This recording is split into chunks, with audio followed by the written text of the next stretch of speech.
जय श्री कृष्ण भक्तजनों, राधे राधे। कैसे हैं आप सभी लोग। कार्तिक मास के 13वें अध्याय में हमने जाना था कि किस प्रकार जलंधर को दिए वचन के अनुसार भगवान विष्णु और लक्ष्मी जी जलंधर को निवास करने लगते हैं।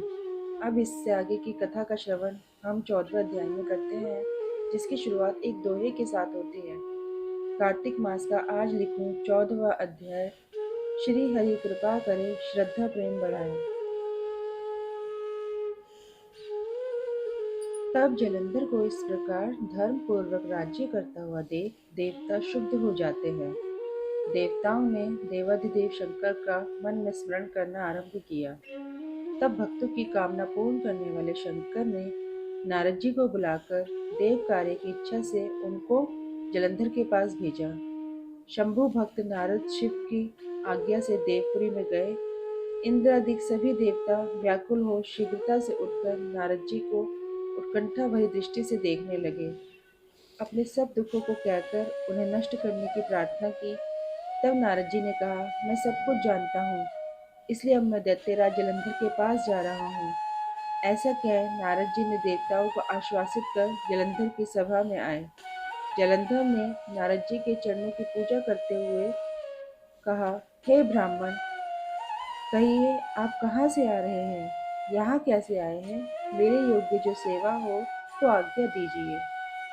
नारद जी प्रसन्न होकर कहते हैं, हे महाबुद्धिमान जलंधर, तुम धन्य हो।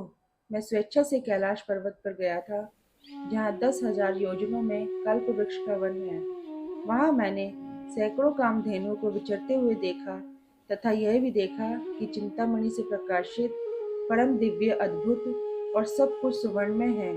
मैंने वहां पार्वती के साथ स्थित शंकर जी को भी देखा, जो सर्वांग सुंदर, गौर वर्ण, त्रिनेत्र और मस्तक पर चंद्र धारण किए हुए हैं।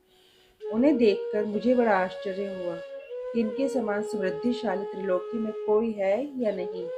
हे दैत्यनंद, उसी समय मुझे तुम्हारी समृद्धि का स्मरण हो आया और उसे देखने की इच्छा से मैं तुम्हारे पास चला आया हूँ।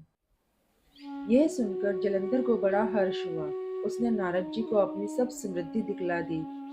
उसे देख नारद ने जलंधर की बड़ी प्रशंसा की और कहा कि निश्चय ही तुम त्रिलोकपति होने के योग्य थे।